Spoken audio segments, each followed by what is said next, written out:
سورہ یاسین شریف کا آغاز ہے۔ قرآن پاک کی ترتیب کے اعتبار سے اس کا نمبر 36 ہے، نزول کے اعتبار سے اس کا نمبر 41 ہے۔ سورہ یاسین شریف جس زمانے میں نازل ہوئی اس وقت نبی اکرم صلی اللہ علیہ وآلہ وسلم نے اعلانیہ تبلیغ دین فرمانا شروع فرما دیا تھا، اور اس کو بھی کچھ عرصہ گزر گیا تھا۔ ابتدا کے اندر اسلام کے پھیلنے کی رفتار بظاہر سلو محسوس ہوئی، کیونکہ جب بھی ابتدا میں کوئی کام کیا جاتا ہے تو اس کی رفتار سلو محسوس ہوتی ہے۔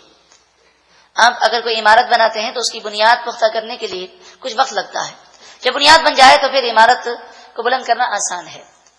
تو ابتدا کے اندر بہت تھوڑے لوگ ایمان لائے، لیکن سورہ یاسین شریف اس زمانے میں نازل ہوئی کہ جب اسلام بڑی تیزی سے پھیلنے لگا اور بڑی تیزی کے ساتھ لوگ مسلمان ہونے لگے۔ چونکہ اس وقت کفار کا ہول تھا، مکہ مکرمہ پر، مسجد الحرام پر انہوں نے قبضہ کیا ہوا تھا، تو کافر اس بڑھتی ہوئی تحریک کو روکنا چاہ رہے تھے، اور اس کے لیے مسلمانوں پر وہ بہت ظلم و ستم کر رہے تھے۔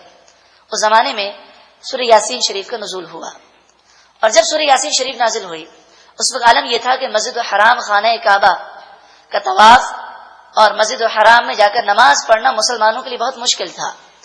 یہاں تک کہ نبی اکرم صلی اللہ علیہ وآلہ وسلم جب وہاں جا کے نماز پڑھتے تو کافر آپ کو بہت زیادہ اذیت و تکلیف پہنچاتے۔ ایسے عالم میں اس سورہ مبارکہ کا نزول ہوا۔ چونکہ یہ جس وقت نازل ہوئی اس وقت 3 ایشو بہت زیادہ تھے۔ ایک تو کافر اللہ تعالیٰ کو ایک ماننے کو تیار نہیں تھے، وہ کہتے تھے اتنی بڑی کائنات ایک خدا نہیں چلا سکتا، نعوذ باللہ من ذالک۔ تو اس سورہ مبارکہ میں اللہ کی وحدانیت کا ذکر اور اس کے دلائل بیان کیے گئے، اور ان دلائل میں کائنات میں جو اللہ تعالیٰ کی قدرت کی نشانیاں ہیں اس کا ذکر کیا گیا۔ دوسرا ایشو کافروں کے لیے تھا، کافر کہتے تھے کہ یہ نبی عام بشر کی طرح ہے، اور یہ حضور کے کسی مقام و مرتبے کو ماننے کو تیار نہ تھے، تو حضور کی رسالت کا وہ انکار کرتے۔ تو اس سورہ مبارکہ میں بڑے دلائل کے ساتھ حضور کی رسالت کا بیان ہے اور قرآن کے سچی کتاب ہونے کا بیان ہے۔ تیسرا ایشو جو اس وقت کافروں کے لیے تھا وہ یہ تھا کہ کافر یہ کہتے تھے کہ مر کر جب مٹی میں مل جائیں تو اس وقت ہم دوبارہ پھر کیسے زندہ ہوں گے۔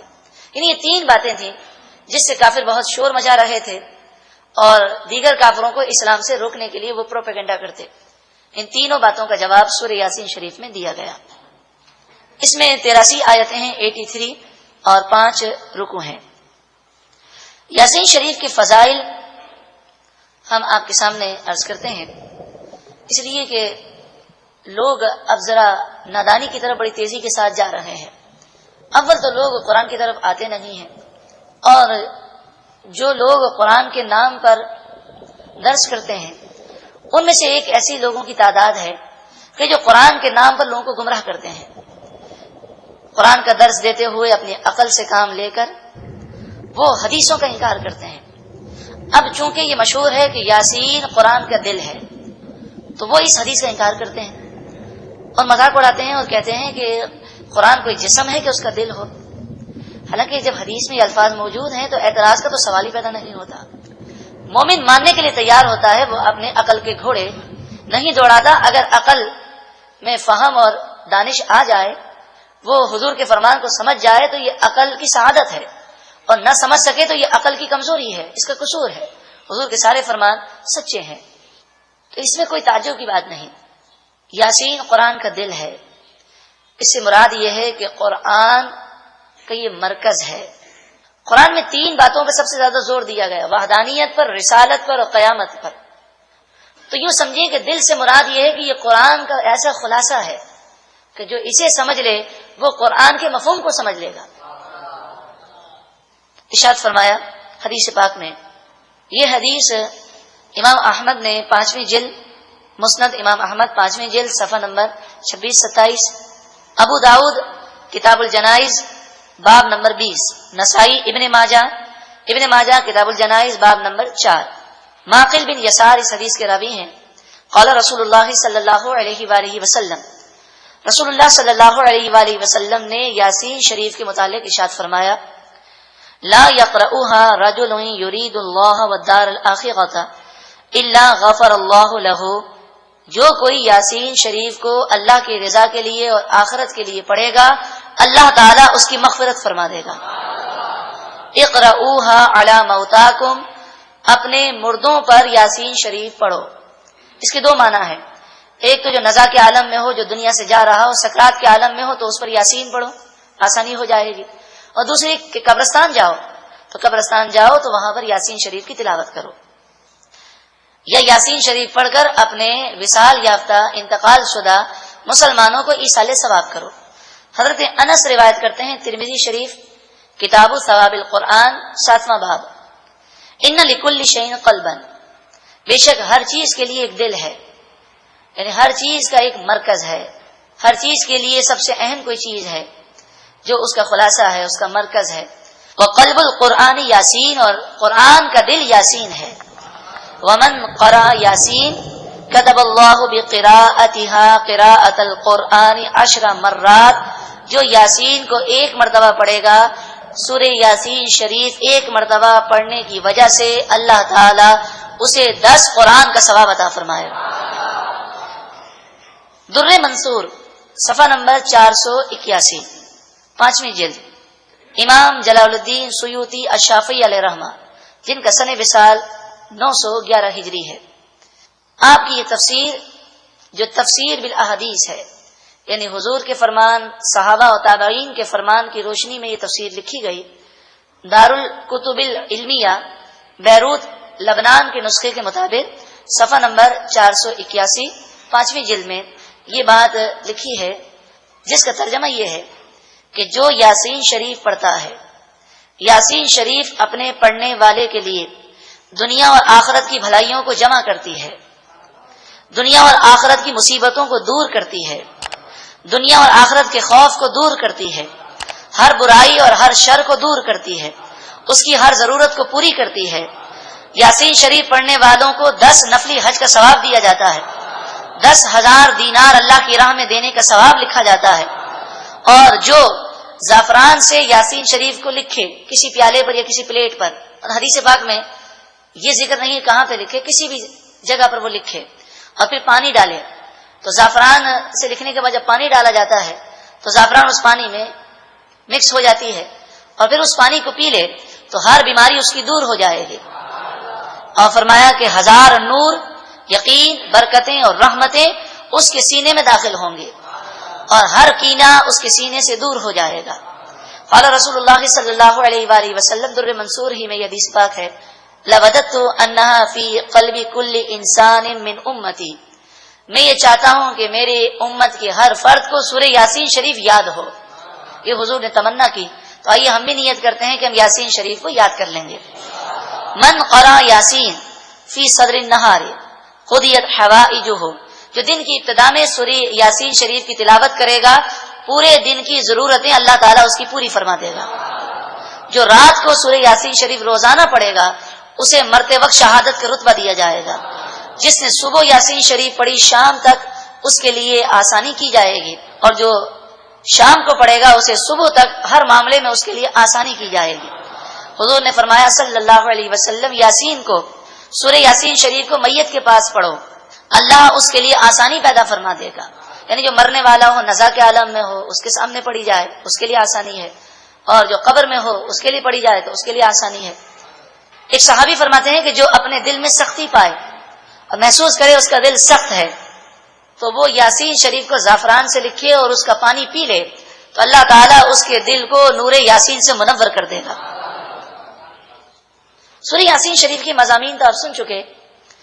سورہ یاسین کی آیت نمبر 47 میں سرمایہ دارانہ سوچ کی مذمت کی گئی، اور آیت نمبر 69 میں اس بات کا ذکر ہے کہ حضور کے جو علوم ہیں اور حضور کو اللہ تعالی نے جو علم دیا ہے وہ اللہ کی عطا سے ہے۔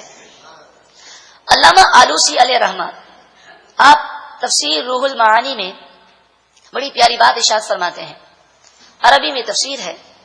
علامہ محمود آلوسی فرماتے ہیں کہ رسول اللہ صلی اللہ علیہ وآلہ وسلم فرماتے ہیں، اللہ المعطی وانا القاسم، اللہ نعمتیں عطا کرنے والا ہے اور میں اللہ کی نعمتوں کو بانٹنے والا ہوں۔ پھر آپ فرماتے ہیں کہ اس لحاظ سے دیکھا جائے تو کائنات میں حضور کی حیثیت دل کی طرح ہے، جیسے جسم کا دل ہے تو کائنات کی جان رسول اللہ ہے۔ علامہ آلوسی فرماتے ہیں کہ قرآن کا دل یاسین ہے، اور سورہ یاسین کی ابتدا میں لفظ ہے یاسین، اس سے مراد حضور ہیں۔ تو قرآن کے دل کا آغاز کائنات کے دل کے ذکر سے کیا گیا، حضور کا نام ذکر کیا گیا جو کائنات کی جان ہے۔ بسم اللہ الرحمن الرحیم، اللہ کے نام سے شروع جو بہت زیادہ مہربان نہایت رحم کرنے والا۔ اللہ تعالیٰ سورہ یاسین شریف کے جو فضائل ہم نے سنے وہ سارے فضائل ہم سب کو عطا فرمائے۔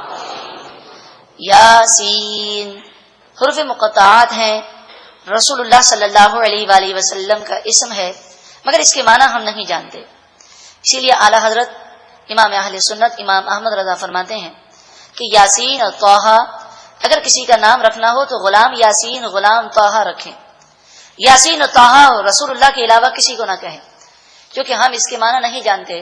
ہو سکتا ہے اس کے ایسے معنی ہوں کہ حضور ہی پر وہ معنی صادق آتے ہوں۔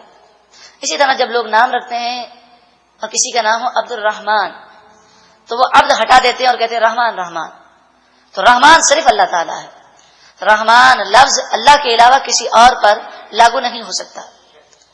تو اللہ کی ذات کا یہ ایک صفاتی نام ہے رحمان۔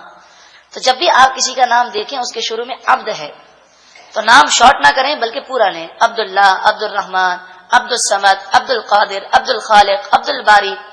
تو یہ تمام ناموں میں عبد لگانا چاہیے، اور بعض ناموں میں تو عبد لگانا اتنا ضروری ہے کہ بعض علماء نے فرمایا کہ بعض نام اللہ کے ایسے ہیں کہ اگر جان بوجھ کر عبد نہ لگائے اور کوئی غیر اللہ کو وہ کہے، بعض علماء نے فرمایا کہ جان بوجھ کر غیر اللہ کے لیے وہ نام لگانا کفر ہے۔ تو اس لیے احتیاط کرنی چاہیے، جب بھی اللہ تعالیٰ کے نام کی برکتوں سے مالا مال ہونے کے لیے کسی نے نام رکھا ہو شروع میں عبد ہو تو پورا نام لیں۔ اسی طرح لوگ جب لکھتے ہیں تو شارٹ فارم کرتے ہیں، عبد الرحمن ہے تو لکھتے ہیں اے رحمان، یہ بھی نہیں لکھنا چاہیے، پورا نام لکھیں۔ اسی طرح محمد زید ہے تو لکھتے ہیں ایم زید، تو محمد کو بھی شارٹ نہیں کرنا چاہیے، یہ نام کی توہین ہے۔ اللہ تعالی ہمیں عقل سلیم عطا فرمائے۔ والقرآن الحکیم، حکمت بھرے قرآن کی قسم، واو قسمیہ ہے، واو قسم کے لیے ہے، حکیم کے معنی حکمت بھرا۔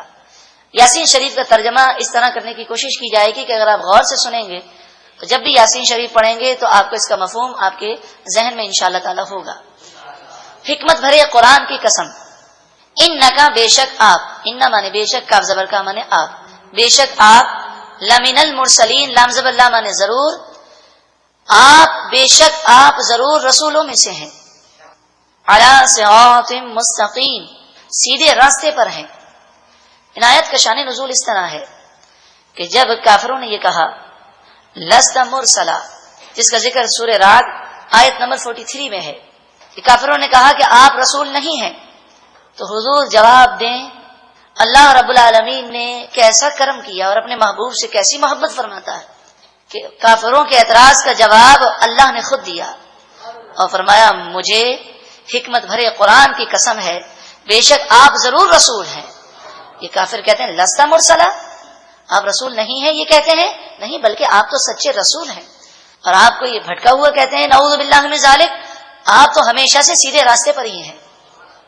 تنزیل العزیز الرحیم، تنزیل کے معنی اتارنا، عزیز کے معنی غالب، رحیم کے معنی مہربان، غالب مہربان پروردگار کی طرف سے یہ قرآن اترا ہوا ہے۔ لتنذر قوما ما انذر آباؤہم، تاکہ آپ ڈرائیں اس قوم کو، لام ذلی مانے تاکہ، تنذر آپ ڈرائیں، قومن اس قوم کو، ما انذر آباؤہم جن کے باپ دادا ڈرائے نہ گئے، فہم غافلون پس وہ غافل ہیں۔ مراد یہ ہے کہ جن کے پاس صدیوں سے کوئی نبی نہیں آیا تو آپ پر قرآن نازل ہوا تاکہ آپ انہیں اللہ کے عذاب سے ڈرائیں۔ لقد حق القول، ضرور بے شک بات ثابت ہو چکی، لقد ضرور بے شک، حق ثابت ہو چکی، قول بات، ضرور بے شک بات ثابت ہو چکی، علی اکثرہم ان کے اکثر لوگوں پر، فہم لا یؤمنون پس وہ ایمان نہیں لائیں گے۔ مراد یہ ہے اکثر کافر تباہ ہو چکے ہیں، ان کے دل گناہ کر کر کے سخت ہو کر تباہ ہو گئے ہیں، لہذا اب انہیں ایمان نصیب نہیں ہوگا۔ اللہ تبارک و تعالی اپنے علم ازلی سے جانتا ہے کہ کیا ہونے والا ہے۔ ڈاکٹر کسی مریض کو دیکھتا ہے، پھر وہ ٹیسٹ کرواتا ہے اور ٹیسٹ کر کے وہ کہہ دیتا ہے کہ یہ لا علاج مریض ہے۔ ڈاکٹر کے ٹیسٹ غلط ہو سکتے ہیں، اس کا کہنا غلط ہو سکتا ہے، لیکن رب العالمین ان کافروں کی دلی کیفیات کو جانتا ہے اور وہ جانتا ہے کہ یہ ایمان اب نہیں لا سکیں گے، گناہ کر کے ان کے دل تباہ ہو چکے ہیں۔ سورہ سجدہ آیت نمبر 13 میں بھی اس قول کا ذکر ہے کہ اللہ تعالیٰ نے یہ پہلے ہی فرمایا لَأَمْلَأَنَّ جَهَنَّمَ مِنَ الْجِنَّةِ وَالنَّاسِ أَجْمَعِينَ، کہ اگر لوگوں نے نافرمانی کی تو مجھے کوئی پرواہ نہیں، میں انسانوں سے اور جنات سے جہنم کو بھر دوں گا۔ اور سورہ صاد آیت نمبر 84 میں ہے کہ اللہ رب العالمین نے شیطان سے فرمایا، جب شیطان نے کہا کہ میں تیرے بندوں کو بہکانے کی کوشش کروں گا تو رب العالمین نے فرمایا میں کسی کا محتاج نہیں ہوں۔ لَأَمْلَأَنَّ جَهَنَّمَ مِنْكَ وَمِمَّنْ تَبِعَكَ مِنْهُمْ أَجْمَعِينَ، اے شیطان تو سن لے، میں تجھ سے اور تیرا کہنا ماننے والوں سے جہنم کو بھر دوں گا۔ تو وہ قول، وہ بات ان پر ثابت ہو گئی، انہوں نے جہنم میں جانے والے کام کیے۔ اِنَّا جَعَلْنَا فِي أَعْنَاقِهِمْ أَغْلَالًا، بے شک ہم نے ان کی گردنوں میں توق ڈال دیے۔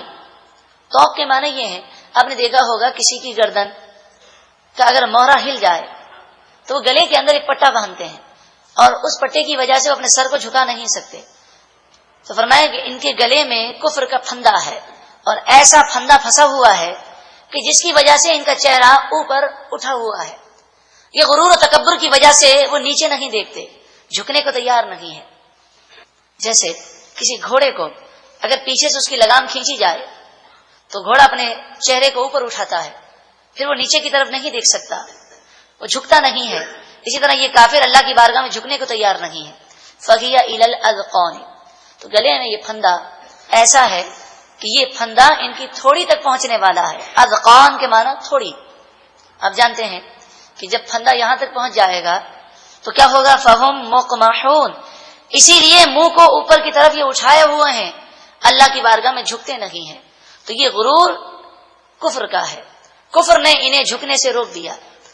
وَجَعَلْنَا، اور ہم نے کر دیا، مِن بَيْنِ أَيْدِيهِمْ سَدًّا، سدن کے معنی دیوار، روک، رکاوٹ، ہم نے ان کے آگے رکاوٹ کر دی۔ وَمِن خَلْفِهِمْ سَدًّا، اور ان کے پیچھے رکاوٹ دیوار بنا دی۔ فَأَغْشَيْنَاهُمْ، بس ہم نے انہیں اوپر سے ڈھانپ دیا۔ آپ سوچیں چاروں طرف سے دیوار ہو اور اوپر سے بھی اگر چھت لگا دی جائے تو کوئی سراغ بھی نہ ہو تو کیا کوئی اس سے نکل سکتا ہے؟ کیا اسے کچھ نظر آتا ہے؟ فَهُمْ لَا يُبْصِرُونَ، بس انہیں کچھ سوجھتا نہیں ہے، وہ کچھ دیکھ نہیں سکتے۔ مراد یہ ہے کہ کفر کر کر کے انہوں نے اپنے آپ کو ایسا تباہ کر لیا ہے کہ اب وہ کوئی نصیحت سننے کو تیار نہیں ہے۔ اگر مسلمانوں میں سے کسی کا یہ عالم ہو کہ نصیحت کی باتیں اس پر اثر نہ کریں تو اسے ڈرنا چاہیے کہ کہیں گناہوں کی وجہ سے اللہ مجھ سے ناراض تو نہیں، کیونکہ اللہ جس سے ناراض ہو جائے پھر اسے ہدایت کی توفیق نہیں ملتی۔ رونا چاہیے، اللہ کی بارگاہ میں دعائیں مانگنی چاہیے کہ پروردگار تو میرے دل کو نرم کر دے، نور کر دے، دوری کو دور کر کے اپنا قرب عطا فرما دے۔ وَسَوَاءٌ عَلَيْهِمْ أَأَنذَرْتَهُمْ، سوا کے معنی برابر، اور برابر ہے ان کافروں پر۔ أَأَنذَرْتَهُمْ أَمْ لَمْ تُنذِرْهُمْ، آپ انہیں ڈرائیں نہ ڈرائیں، لا یؤمنون، وہ ایمان نہیں لائیں گے۔ جیسے ایک مریض اپنی غلطیوں کی وجہ سے اپنے جسم کو تباہ کر چکا، اب دوائی دیں یا نہ دیں اس کو شفا نہیں ملے گی، تو اس کا اپنا قصور ہے۔ تو اسی طرح یہ پتھریلی زمین ہے، جتنی بھی رحمت کی بارشیں ان پر ہوں یہاں سے کوئی سبزہ نہیں اگے گا، یہ ہدایت یافتہ نہیں ہوں گے، ان کے دل تباہ ہو چکے ہیں۔ ان آیات کا شان نزول اس طرح ہے کہ نبی اکرم صلی اللہ علیہ وآلہ وسلم مسجد الحرام میں جا کر نماز ادا کیا کرتے اور کافر بے ادبی کرتے۔ تو ایک موقع پر ابو جہل نے یہ کہا، اب اگر میں نے انہیں نماز پڑھتے ہوئے دیکھا تو میں سجدے کے عالم میں بھاری پتھر مار کر ان کے سر کو نعوذ باللہ من ذالک کچل دوں گا۔ پھر حضور نماز کے عالم میں جب سجدے میں گئے تو آپ کی عادت کریمہ تھی کہ سجدہ بڑا طویل فرماتے، تو اس نے بہت بھاری پتھر لیا اور پتھر لے کر حضور کی بارگاہ میں پہنچا، اور اس برے ارادے سے جب اس نے پتھر کو یوں اوپر اٹھایا تو یہ پتھر اس کی گردن سے چپک گیا، اور اس کا ہاتھ ایسا گردن سے چپک گیا کہ وہ اس کو نہ ہلا سکا نہ نیچے لا سکا، گھبرا کر پیچھے آ گیا اور کہنے لگا کہ ایسا ہو گیا تو کافر مذاق اڑانے لگے اور کہنے لگے تو بزدل ہے، تجھ پر خوف طاری ہو گیا۔ دوسرا کافر کھڑا ہوا ولید بن مغیرہ، اور یہ نبی اکرم صلی اللہ علیہ وآلہ وسلم کی طرف بڑا پتھر لے کر، تو جیسے ہی حضور کے قریب پہنچا یہ اندھا ہو گیا، اور اسے حضور کے سجدے میں کی جانے والی تسبیح کی آوازیں تو آ رہی تھیں مگر اسے کچھ نظر نہیں آ رہا تھا۔ گھبرا کر یہ پیچھے ہٹا، جب پیچھے ہٹا تو اس کی آنکھیں واپس آ گئیں، تو لوگوں نے اس کا مذاق اڑایا اور کہا تو بڑا بزدل ہے، خوف کی وجہ سے تیری آنکھیں چلی گئیں۔ پھر تیسرا شخص جو بہت زیادہ شور مچا رہا تھا اور کہہ رہا تھا کہ میں یہ کام کروں گا، یہ پتھر لے کر آگے بڑھا، تو یہ تو ایسا گھبرا کر پیچھے بھاگا کہ آ کر یہ لوگوں کے سامنے گرا اور بے ہوش ہو گیا۔ جب اسے ہوش میں لایا گیا تو کہا کہ تو بڑا بہادر بنتا تھا، اصل کیا بات ہوئی؟ تو کہا جیسے ہی میں وہاں گیا تو خوفناک جانور وہاں پر مجھے نظر آیا جو میری طرف بڑھ رہا تھا، اور مجھے وہ کہہ رہا تھا کہ میں تجھے کچا چبا جاؤں گا، تو اس خوف کے مارے میں بے ہوش ہو گیا۔ اس پر یہ آیتیں نازل ہوئیں کہ اتنا سب کچھ دیکھنے کے بعد بھی یہ ایمان نہیں لائے، ان کے دل مردہ ہو چکے ہیں۔ انما تنذر من اتبع الذکر، آپ تو اسے ہی ڈر سناتے ہیں کہ جو نصیحت کی پیروی کرے، یعنی آپ کی نصیحتوں کا فائدہ وہی اٹھاتے ہیں جو نصیحتوں پر عمل کرتے ہیں۔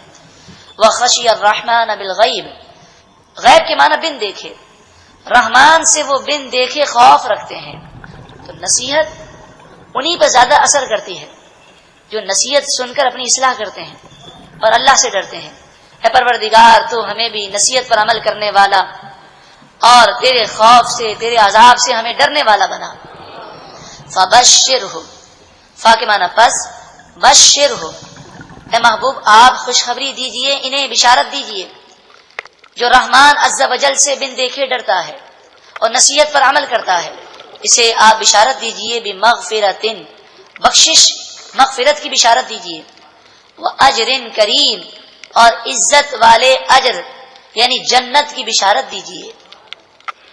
انا نحن، بے شک ہم، نحیی الموتى، موتا مردے، بے شک ہم مردوں کو زندہ کریں گے، تو تمہیں مرنا ہے اور مر کر اللہ کی بارگاہ میں پھر دوبارہ اٹھنا ہے۔ وَنَكْتُبُ مَا قَدَّمُوا، اور ہم لکھ رہے ہیں، وَنَكْتُبُ، ہم لکھ رہے ہیں، ما قدموا، جو نیکی یا برائی انہوں نے آگے بھیجی، جو گناہ کیے یا جو نیکی کی وہ ہم لکھ رہے ہیں۔ وَآثَارَهُمْ، اور جو انہوں نے آثار پیچھے چھوڑے، یعنی جو نیکی چھوڑ کر مرے اور جو گناہ چھوڑ کر مرے وہ بھی ہم لکھ رہے ہیں۔ یعنی انسان جو زندگی میں نیک اور برے اعمال کرتا ہے وہ تو لکھے جا رہے ہیں، لیکن دنیا سے جانے کے بعد بھی بسا اوقات نیکی باقی رہ جاتی ہے، بسا اوقات گناہ باقی رہ جاتا ہے، جو سلسلہ وار چلتا رہتا ہے، وہ گناہ جاریہ ہے۔ انسان نے کسی کو غلط مشورہ دیا، گناہوں کی ترغیب دی، کسی کو جھوٹ بولنے اور جھوٹے اور حرام کاروبار کی طرف راہ دی، تو یہ تو مر جائے گا، لیکن جب تک وہ یہ گناہ کرتا رہے گا مرنے والے کے نامہ اعمال میں بھی گناہ لکھے جائیں گے۔ اور کسی نے کسی کو نیکی کی دعوت دی، یہ تو مر جائے گا، یہ تو دنیا سے چلا جائے گا، نیکی کرنے والا جب تک نیکی کرتا رہے گا اس کے نامہ اعمال میں بھی نیکیاں لکھی جائیں گی۔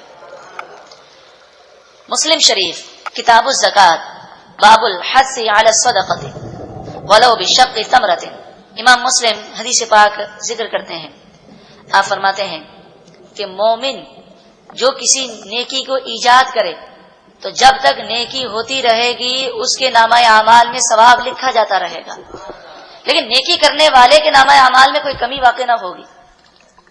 اور اگر کسی نے برائی ایجاد کی تو جب تک لوگ یہ برا کام کرتے رہیں گے اس ایجاد کرنے والے کو نامہ اعمال میں گناہ لکھے جاتے رہیں گے، لیکن گناہ کرنے والوں کے گناہوں میں کوئی کمی نہ ہوگی۔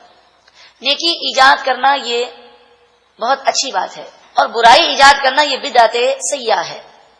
مثلا حضرت عمر رضی اللہ تعالی عنہ نے ایک نیکی ایجاد کی جو حضور نے نہیں کی، نہ حضرت صدیق اکبر نے کی۔ حضور صلی اللہ علیہ وآلہ وسلم نے نماز تراویح ادا کی مگر انفرادی طور پر، آپ نے صرف 3 دن زندگی میں صرف 3 دن تراویح کی جماعت فرمائی، اور صدیق اکبر کے دور میں بھی سب اپنی اپنی تراویح پڑھا کرتے تھے۔ حضرت عمر رضی اللہ تعالی عنہ نے یہ طریقہ ایجاد کیا اور آپ نے اس تمام لوگوں کو جمع کیا اور فرمایا الگ الگ پڑھنے سے تمہارے لیے یہ طریقہ اچھا ہے کہ ایک امام پڑھے اور تم سب سنو۔ اب وہ طریقہ آج تک رائج ہے، جتنے لوگ جماعت سے تراویح پڑھیں گے اور اس کی برکتیں پائیں گے اس کا سارا ثواب حضرت عمر رضی اللہ تعالیٰ عنہ کے نامہ اعمال میں لکھا جائے گا۔ اسی طرح دیکھیں حضور کے دور میں نہ مسجدوں کے محراب تھے، نہ مینار تھے، نہ قرآن پر زبر زیر پیش تھے، نہ قرآن کا ترجمہ کیا گیا، حالانکہ کئی ایسے ممالک فتح ہو چکے تھے حضرت عمر کے دور میں کہ جن کی زبان عربی نہیں تھی۔ حضرت عمر کا دور خلافت 10.5 سال، حضرت عثمان غنی کا دور خلافت 12 سال، حضرت علی کا دور خلافت 6 سال، پھر حضرت امام حسن ہیں، پھر حضرت امیر معاویہ ہیں، حضرت عبداللہ بن زبیر ہیں، کئی بزرگان دین کا دور گزرا مگر نہ قرآن کا ترجمہ ہوا، کسی اور زبان میں قرآن کا ترجمہ نہیں کیا، نہ زبر زیر پیش لگی، مگر بعد میں یہ ایجاد کیا۔ تو چونکہ شریعت میں اس سے منع نہیں ہے تو بدعت کا قاعدہ اور اصول سمجھ لیں کہ جو کام اللہ کے رسول نے نہ کیا ہو یا صحابہ نے نہ کیا ہو، بعد میں اگر کیا جائے تو وہ بدعت سیاح نہیں بنتا، بلکہ بدعت سیاح وہ چیز ہے جو اسلام قرآن و حدیث کے اصول کے خلاف ہو۔ ہر وہ نیا طریقہ جو قرآن و حدیث کے اصول کے خلاف ہو وہ بدعت سیاح ہے۔ مثلا مزار پہ جا کر سجدہ کرنا بدعت سیاح ہے، مزار کا طواف کرنا یہ بدعت سیاح ہے، مزار کے سامنے رکوع کرنا یہ بدعت سیاح ہے صاحب مزار کی تعظیم کے لیے۔ اسی طرح عورتوں اور مردوں کا مزارات پر اختلاط ہونا یہ بدعت سیاح ہے۔ اسی طرح ایسی نعتیں پڑھنا کہ جس میں میوزک ہو، موسیقی ہو، اس کے ساتھ نعتیں پڑھنا یہ بدعت سیاح ہے۔ ویلنٹائن ڈے، بسنت منانا یہ بدعت سیاح ہے۔ آتش بازی جو 15 شعبان المعظم شب برات کو ہوتی ہے یہ بدعت سیاح ہے، کیونکہ یہ وہ چیزیں ہیں جو بعد میں ایجاد بھی کی گئیں اور شریعت کے خلاف بھی ہیں۔ اب اس کا نقصان یہ ہوگا کہ دیکھیں جب تک لوگ یہ عمل کرتے رہیں گے جس نے یہ ایجاد کی اس کے نامہ اعمال میں گناہ لکھا جاتا رہے گا۔ اللہ تبارک و تعالی ہمیں تمام برے کاموں سے محفوظ فرمائے اور ایسا کرنے سے بھی محفوظ فرمائے کہ ہمارے جانے کے بعد بھی گناہ ہوتے رہیں۔ تو ایسے عمل سے ہمیں اللہ بچائے، کسی کو ہم گناہ کی ترغیب نہ دیں، اگر خود گناہ کرتے ہیں تو کم از کم دوسروں کو تو بچائیں۔ وَنَكْتُبُ مَا قَدَّمُوا، اور ہم لکھتے ہیں جو انہوں نے آگے بھیجا، وَآثَارَهُمْ، اور جو انہوں نے پیچھے چھوڑا، نیکی یا برائی، وَكُلَّ شَيْءٍ أَحْصَيْنَاهُ فِي إِمَامٍ مُبِينٍ، اور ہر چیز ہم نے لکھ رکھی ہے ایک روشن بیان کرنے والی کتاب یعنی لوح محفوظ میں، اور نامہ اعمال جو بندے کے ہیں اس میں بھی نیکی اور برائی لکھی جاتی ہے۔ اس آیت کریمہ کے شان نزول کے بارے میں مسلم شریف کتاب المساجد امام مسلم یہ لکھتے ہیں کہ بنو سلمہ کا قبیلہ مسجد نبوی سے کافی دور تھا، تو انہوں نے یہ خیال کیا کہ مسجد نبوی شریف کے بعد اپنے گھر لے لیں۔ ان کا قبیلہ اس مقام پر تھا جہاں آج کل مسجد قباء ہے، تو مسجد قباء سے اب سوچیں کہ مسجد نبوی کے لیے وہ آتے، اتنا فاصلہ ہوتے کرتے، اور بسا اوقات 5 نمازوں کے لیے آتے تو ذرا انہیں مشکل ہوتی، تو انہوں نے کہا کہ مسجد نبوی شریف کے پاس کچھ جگہ خالی ہیں تو ہم وہ خرید لیں۔ تو آپ نے بنو سلمہ سے فرمایا، رسول اللہ صلی اللہ علیہ وآلہ وسلم نے، کہ مسجد میں آنے کے لیے جتنے قدم چلے جاتے ہیں ہر قدم پر اللہ تعالیٰ نیکی عطا فرماتا ہے۔ تو بنو سلمہ نے مسجد نبوی شریف کے قریب گھر لینے کا ارادہ چھوڑ دیا۔ وآثارہم سے مراد قدم کے نشانات بھی ہیں۔ مسلم شریف کتاب الوصیت میں ہے کہ 3 چیزیں ایسی ہیں کہ انسان مر جاتا ہے لیکن اس کا ثواب جاری رہتا ہے۔ ایک ہے علم کہ جس سے لوگ نفع اٹھاتے رہیں، کسی کو اچھی باتیں بتائیں، علم کی باتیں بتائیں، کتابیں لکھیں یا کسی کو پڑھایا۔ دوسری چیز ہے، اچھا علم کے اندر یہ بھی چیز یاد رکھیں کہ مدرسے میں تعاون کرنا، کتابوں میں تعاون کرنا، دین میں تعاون کرنا، یہ بھی علم میں تعاون کرنا ہے۔ مثلا کسی کو آپ نے کیسٹ دی، بیان کیا، وہ جب تک سنتا رہے گا انشاءاللہ تعالی ثواب ملتا رہے گا۔ انڈیا کے اندر کسی نے یادگار رمضان کی CD کسی کو پہنچائی، تو انہوں نے یادگار رمضان کی CD سنی اور اسے تقریباً 1000 کی تعداد میں کاپی کروا کے لوگوں میں تقسیم کی۔ اب دیکھیں جس نے دی اس کے لیے تو ثواب جاریہ ہو گیا۔ دوسری چیز ہے دعا، کہ جو مرنے کے بعد اس کی نیک اولاد اپنے باپ اور ماں کے لیے دعا کرے تو اس دعا کی برکت سے ماں باپ کو نیکی ملتی ہے اور ان کے درجات بلند ہوتے ہیں۔ اور تیسری چیز ہے صدقہ خیرات، کہ وہ صدقہ جاریہ کہ مرنے والا مسجد، مدرسہ، کنواں، ہسپتال بنا کر گیا، جب تک لوگ فائدہ اٹھاتے رہے اس کو ثواب ملتا رہے گا.